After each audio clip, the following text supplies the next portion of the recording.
Serial वसुधा के update को लेकर आ चुके हैं हम आपके बीच में। क्या वसुधा अपनी अचार की जो बिजनेस है जिसे उसने अभी-अभी स्टार्ट किया था, क्या उसे वो बंद कर रही है? क्योंकि चंद्रिका ने तो यही फरमान सुना है। कैसे मनाएगी वसुधा चंद्रिका को और कैसे बदला लेगी वसुधा उस इंटरव्यू लेने वाली औरत का जिसने उसकी ज़िंदगी जो है फिर से नरक बनाने का काम किया? कैसे बदला लेगी वसुधा उस समर से जिसका कहीं न कहीं इसके पीछे हाथ है, जिसने फिर से वसुधा को उसी रास्ते पे खड़ा कर दिया है जिससे काफ़ी मेहनत करने के बाद वसुधा सबकी फ़ेवरेट हुई थी, फिर से अपना काम स्टार्ट किया था उसने, लेकिन फिर से जो है कई सारी की मुसीबत जो है वसुधा के सर पर मंडराने लगी है। तो कैसे इन सब चीज़ों से वसुधा डील करेगी और कौन करेगा वसुधा का इन सब चीज़ों में एक तरह से हेल्प, इस पे बात करेंगे इस वीडियो में। हमने देखा रिसेंट एपिसोड जिसमें वही हुआ जैसा कि हमने वीडियो में आपको बताया था कि किस तरीके से इंटरव्यू होने के बाद वसुधा जब उस घर में जाएगी तो कोई भी उसे एक्सेप्ट करने के लिए तैयार नहीं होगा। सबका मुँह एक तरह से लटका हुआ होगा और सब के सब जो है अपनी एक तरह से गुस्से का इज़हार जो है वसुधा से करते हुए नज़र आएँगे। जहाँ पे दादी साहब का गुस्सा आपने देखा, जहाँ आपने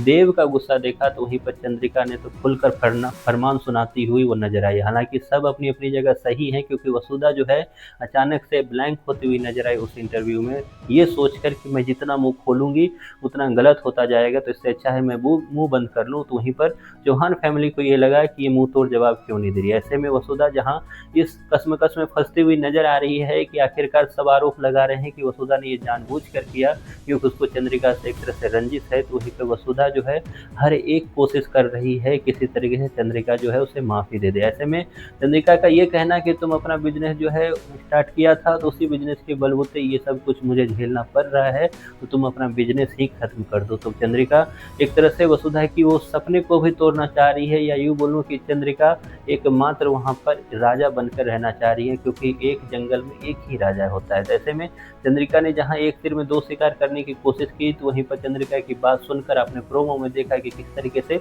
वसुधा ने एक तरह से वो बैनर को भी नीचे गिराने का काम किया जो कहीं न कहीं उसके बिज़नेस का एक तरह से लोगो था या बिज़नेस की एक तरह से प्रमोट करने वाला बैनर था। ऐसे में क्या वसुधा चंद्रिका की बात मानेगी? क्या वसुधा अपनी बिज़नेस बंद कर देगी? तो इसका जवाब है नहीं। वसुधा ऐसा नहीं करने वाली है। वसुधा जल्द ही दिखेगा आपको कि किस तरीके से दादी साहब जो है वसुधा को फिर से हेल्प इसमें करते हुए नज़र आएगी, देव भी इसमें हेल्प करता नज़र आएगा। लेकिन अब सवाल ये उठता है कि वसुधा अगर बिज़नेस बंद नहीं करेगी तो चंद्रिका को मनाएगी कैसे? तो इसका जवाब है जल्द ही वसुधा, क्योंकि ये जो बेइज़्ज़ती हुई है चंद्रिका की या चौहान फैमिली की, ये क्योंकि ऑनलाइन हुई है, तो ऑनलाइन माध्यम से ही वसुधा जो है फिर से ये बेइज़्ज़ती का बदला या यूँ बोलूँ कि इज़्ज़त वापस लौटाने का काम अपनी चौहान फैमिली का करने वाली है। इज़्ज़त लौटाने का काम चंद्रिका का करने वाली है। ऐसे में वसुधा जो है पोल खोलते हुए नज़र आएगी उस उषा का जिसने इंटरव्यू लिया था वसुधा का, पोल खोलती नज़र आएगी उस समर का जिसने कहीं न कहीं इन सब चीज़ों के पीछे जो रहकर वसुधा के इस बिज़नेस को ख़त्म करने का काम किया, क्योंकि वो जो चाहता था फाइनली वही हुआ। आखिरी दिन हमने देखा कि किस तरीके से वसुधा जो है उसके बिज़नेस को ठप कर अपनी बिज़नेस को आगे बढ़ाती हुई नज़र आई, फ़ेमस होती हुई नज़र आई, लेकिन उसी दिन उसके पास उस इंटरव्यूअर का आना, उसके बाद इंटरव्यू लेने की बात करना, उसके बाद इंटरव्यू में ये सब कुछ होना कहीं न कहीं ये एक तरह से बताता है कि समर ने उँगली सीधी से नहीं लेकिन उँगली टेढ़ी करके ये घी निकालने का काम किया, या यूँ बोलूँ कि उँगली टेढ़ी करके इज़्ज़त ख़राब करने का काम वसुधा का किया, वहीं पे चौहान फैमिली का किया। लेकिन अब सब चीज़ों से बदला लेते हुए दिखेगी वसुधा, जहाँ वो समर को तो जवाब देगी ही देगी, लेकिन साथ ही साथ उस इंटरव्यू लेने वाली औरत मतलब उषा को भी मुँह तोड़ जवाब देने वाली है। और ऑनलाइन अगर ये इज़्ज़त ख़राब हुई है तो ऑनलाइन ही ये इज़्ज़त ठीक होने वाली है। आप कितने एक्साइटेड हो वसुधा का ये रूप देखने के लिए? इसके बारे में आपकी जो भी राय है कमेंट बॉक्स में ज़रूर बताएँ।